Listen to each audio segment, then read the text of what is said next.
Hello दोस्तों, अरस्तु विज्ञान के इस प्लेटफॉर्म पे आप सभी का स्वागत है।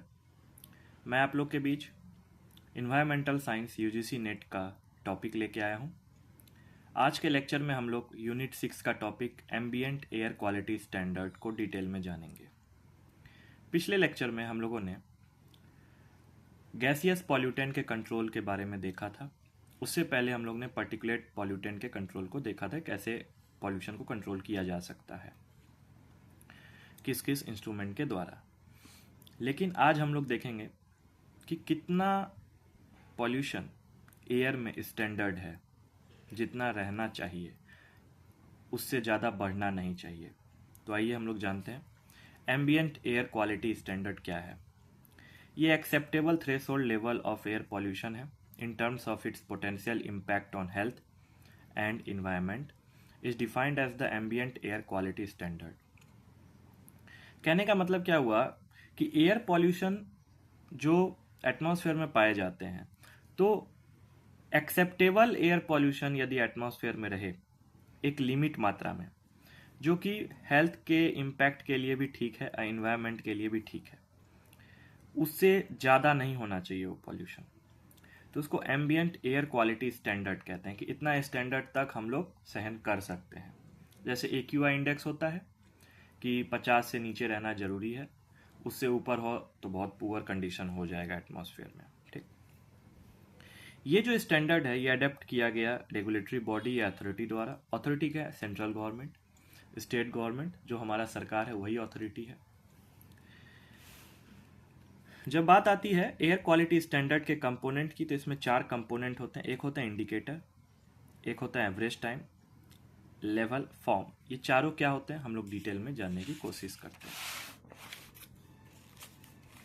अब सबसे पहला इंडिकेटर मीन्स पॉल्यूटेंट, कि जो पॉल्यूटेंट फैलाते हैं, जैसे एग्जाम्पल के तौर में carbon monoxide, ozone, sulphur dioxide या पर्टिकुलेट मैटर 2.5 या 10। आप देख रहे हैं PM 2.5 और 10, ये एक इंडिकेटर है क्योंकि यही पॉल्यूटेंट एटमॉस्फेयर में रिलीज होते हैं। एवरेज टाइम मतलब कितना देर वो रहते हैं, 1 आवर रहते हैं, 8 आवर रहते हैं, 24 आवर वो निकल रहे हैं या सालों भर निकल रहे हैं, तो इसको एवरेज टाइम देखा गया है। लेवल कितना अमाउंट में निकल रहे हैं, माइक्रोग्राम में, नैनोग्राम में या PPM में, पार्ट्स पर मिलियन। जैसे numerical value of indicator which is release like 9 ppm, 35 ppm या 100 से ज़्यादा ppm। ठीक, ये निकल रहे हैं, कितने समय के लिए निकल रहे हैं, रोज निकल रहे हैं या हमेशा निकल रहे हैं, कितना निकल रहे हैं। फॉर्म है कि not to be exceeded more than once per year. कुछ कुछ ऐसे होते हैं, मतलब हम लोग को ये करना चाहिए कि ज़्यादा नहीं निकले, 1 साल से ज़्यादा, वंस पर ईयर से ज़्यादा नहीं निकले और ये एक्सीड ना करे। ठीक, तो ये हो गए एम्बिएंट एयर क्वालिटी के स्टैंडर्ड के कंपोनेंट। अब जब बात आती है एम्बिएंट एयर क्वालिटी स्टैंडर्ड, तो हम लोग अपने national ambient air quality standard के बारे में जानेंगे, जो कि इंडिया का है, ये हमारे सिलेबस में है। इसको हम लोग नाक्स कहते हैं, national ambient air quality standard. 1970 में एयर क्वालिटी मैनेजमेंट पॉलिसीज को लागू किया गया था और सोचा गया था कि इस पर कुछ काम करना चाहिए। तो 1970s के पीरियड में, अब ये 1971 भी हो सकता है, 2 भी हो सकता है, 3 भी हो सकता है। ठीक, मतलब 1970 के दशक में एयर क्वालिटी मैनेजमेंट को लेकर मीटिंग गठित हुआ था, बैठा गया था, बात किया गया था कि हम लोग को एयर क्वालिटी पे ध्यान देना चाहिए। 1972 में हम लोग जानते हैं कि स्टॉकहोम कॉन्फ्रेंस हुआ था। तो after the 1972 Stockholm conference on the human environment, it become clear, ये क्लियर हो गया that the nation need uniform environmental law. Nation को एक इन्वायरमेंटल लॉ जरूरी है। ठीक है, तभी वायुमंडल या वातावरण हमारा साफ सुथरा रह पाएगा। 1981 में एज ए रिजल्ट इसके आधार पे कि एयर प्रिवेंशन कंट्रोल और पॉल्यूशन एक्ट लागू किया गया था, जो कि 1981 में पार्लियामेंट से पास हुआ था। उसके बाद क्या हुआ कि 1982 में पहली बार एयर क्वालिटी स्टैंडर्ड को अडॉप्ट किया गया था by central pollution control board द्वारा, जिसको 1994 में एक ढांचा तैयार किया गया था, उसके बाद 2009 में उसको चेंज करके एक नया ढांचा तैयार किया गया। ठीक, तो रिवाइज्ड किया गया 1994 में और उसको 2009 में एक्सेप्ट कर लिया गया, उसको फिर से चेंज करके। तो ये थोड़ा इसका इतिहास है। अब जो national ambient air quality standard है इंडिया में 2009 के अकॉर्डिंग, वो हम लोग को देखना है। इसको हम लोग आराम से धीरे धीरे समझेंगे कि national ambient air quality standard जो इंडिया में लागू है 2009 से क्या है। तो एक तरफ पॉल्यूटेंट है जिसको माइक्रोग्राम पर एम क्यूब, मिलीग्राम पर एम क्यूब, नैनोग्राम पर एम क्यूब में डिनोट किया गया है। टाइम है industrial, residential, rural, urban area में कितने माइक्रोग्राम या पीपीएम या नैनोग्राम रिलीज होना चाहिए पॉल्यूटेंट। ठीक, और सेंसिटिव एरिया जो कि ज़्यादा सेंसिटिव है, जैसे हॉस्पिटल के नियर या स्कूल के नियर, जो सेंट्रल गवर्नमेंट द्वारा बनाया गया है। SO2 एनुअली यदि है तो 50 माइक्रोग्राम से ज़्यादा रिलीज नहीं होना चाहिए पर एम क्यूब इस एरिया में। सेंसिटिव एरिया में 20, एक दिन में 80 से ज़्यादा नहीं होना चाहिए दोनों एरिया में। ठीक उसी प्रकार NO2 एनुअली देखा जाए तो 40, इधर 30, लेकिन एक घंटे में यदि आपको ज़्यादा निकल रहा है तो 80 से ज़्यादा नहीं निकलना चाहिए। ठीक उसी प्रकार से पार्टिकुलेट मैटर यदि 10 है, एनुअली 60, यहाँ पे माइक्रोग्राम या पीपीएम है, लेकिन एक घंटे के अंदर 24 ये 100 या 100, उससे ज़्यादा नहीं।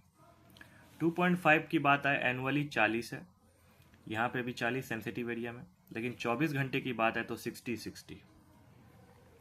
लीड की बात आए, एनुअली 0.5 है, ये माइक्रोग्राम पर एम क्यूब है, ये भी 0.5 है, लेकिन 24 घंटे में एक या एक से ज़्यादा नहीं रिलीज होना चाहिए, उसको रोक लगाना पड़ता है। कार्बन मोनोऑक्साइड ये मिलीग्राम पर एम क्यूब है, 8 आवर में 2 और 2 से ज़्यादा नहीं, चाहे वो रेसिडेंशियल एरिया हो या सेंसिटिव एरिया हो। 1 आवर की बात करें तो 4 या 4, ओके, ये 4 क्या है, मिलीग्राम। एमोनिया की बात करें, एनुअली 100 दोनों तरफ है, लेकिन 24 घंटे में 400 से ज़्यादा नहीं, ये ज़्यादा रिलीज होता है, इसलिए इसको इतना रखा गया है कट ऑफ। ओजोन 8 आवर में 100, लेकिन 1 आवर की जब बात होता है तो 180 तक सीमित रखना चाहिए माइक्रोग्राम, उससे ज़्यादा नहीं निकलना चाहिए। लास्ट में बेंजीन हो, बेंजोपायरिन हो, आर्सेनिक हो, निकल हो। निकल जो कि नैनोग्राम पर एम क्यूब में है, आर्सेनिक नैनोग्राम, बेंजोपायरिन नैनोग्राम, ये सब एनुअली है। तो बेंजीन 5 से ज़्यादा नहीं निकलना चाहिए रेसिडेंशियल और सेंसिटिव एरिया में। बेंजोपायरिन 1, आर्सेनिक 6 नैनोग्राम पर एम क्यूब से ज़्यादा नहीं निकलना चाहिए रेसिडेंशियल और सेंसिटिव एरिया में। ठीक उसी प्रकार से निकल 20 और 20। तो ये जो मैंने ग्राफ बना रखा है, ये 12 ऐसे पॉल्यूटेंट है जिसका ये 2009 का नाक्स का लिमिट है और ये एग्जाम में पूछे जाते हैं। ठीक,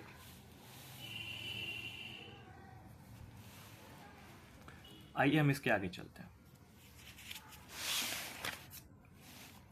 अब WHO का कुछ गाइडलाइन है, एयर क्वालिटी गाइडलाइन, जो कि उन्होंने 2021 को दिया था, सितंबर 22 WHO released air quality guideline. अब क्या था कि मैं 6 क्राइटेरिया एयर पॉल्यूटेंट जो है उसको लेके चला हूँ। तो मान लीजिए WHO गाइडलाइन में था कि PM 2.5 जो है वो एनुअली 10, अब ये मिलीग्राम है, माइक्रोग्राम है, नैनोग्राम है, वो पीछे पता है आपको, मैंने लिख रखा है PM के लिए क्या है। ठीक, तो 2005 में था एयर क्वालिटी, इसका जो गाइडलाइन था 10 था, 10 से ज़्यादा रिलीज नहीं होना चाहिए, लेकिन 2021 में वो 5 कर दिया गया। 24 आवर में 25 ppm से ज़्यादा नहीं रिलीज होना चाहिए, लेकिन वो 15 हो गया। PM10 के लिए ये भी यही था, एनुअल 20 और 15 था, लेकिन वो 24 आवर में 50 और 45 हो गया। यदि आपको ज़्यादा रिलीज हो रहा है तो इसमें इससे ज़्यादा नहीं होना चाहिए। ओजोन जब पीक सीजन में है तो ये 2005 में कोई गाइडलाइन नहीं था, लेकिन 2021 में गाइडलाइन आया कि 60 से ज़्यादा नहीं होना चाहिए। 8 आवर में 100 रखा गया। NO2 का एनुअली देखा गया कि 40 और 10 होना चाहिए। 2005 में 40 था, इसको घटा के 10 कर दिया गया, ये ज़्यादा हानिकारक है। 24 घंटा में यहाँ पहले कुछ नहीं था, लेकिन यहाँ पे 25 रखा गया।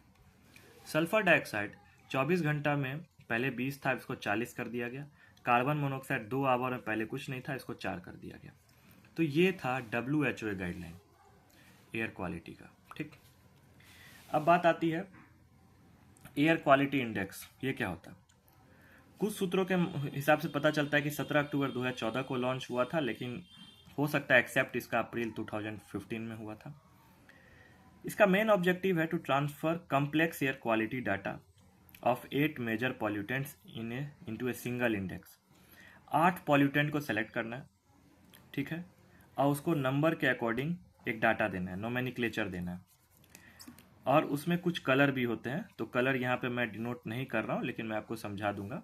Which is easily understood by common man, जो कि किसी भी इंसान को समझ में आ जाएगा। तो यहाँ पे क्या है कि 6 एयर क्वालिटी इंडेक्स कैटेगरी है, 8 पॉल्यूटेंट है। तो कैसे है मैं आपको बताता हूँ।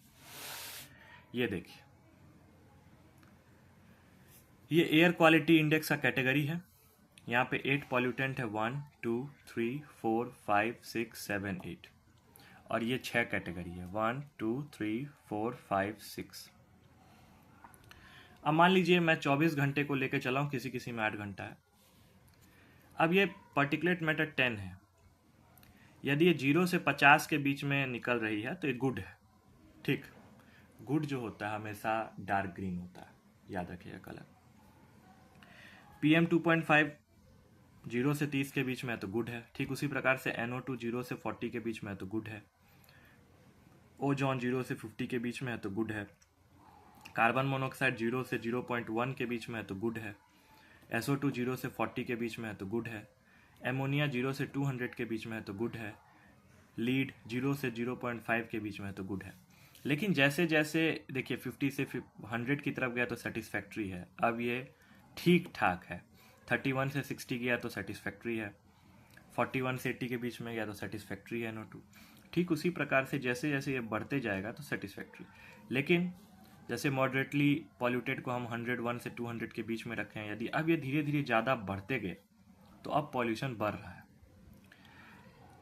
200 से 100 के बीच में 300 के बीच में चले गए, अब ये पुअर है, अब ये हेल्थ के लिए सही नहीं है, और धीरे धीरे ग्रीन से ये रेड की तरफ बढ़ते जाएगा। सीवियर कंडीशन क्या हो जाएगा, जब 401 से 500 के बीच में आ गया इसका माइक्रोग्राम, PPM, नैनोग्राम 24 घंटा 8 घंटे के अंदर, तो ये सीवियर हो जाएगा और ये हेल्थ के लिए टॉक्सिक हो जाता है। जैसे PM10 जो था वो 24 घंटे में यदि 0 से 50 के बीच में था तो गुड था, लेकिन 430 प्लस चला गया तो ये बहुत ही ज़्यादा सीवियर है बॉडी के लिए।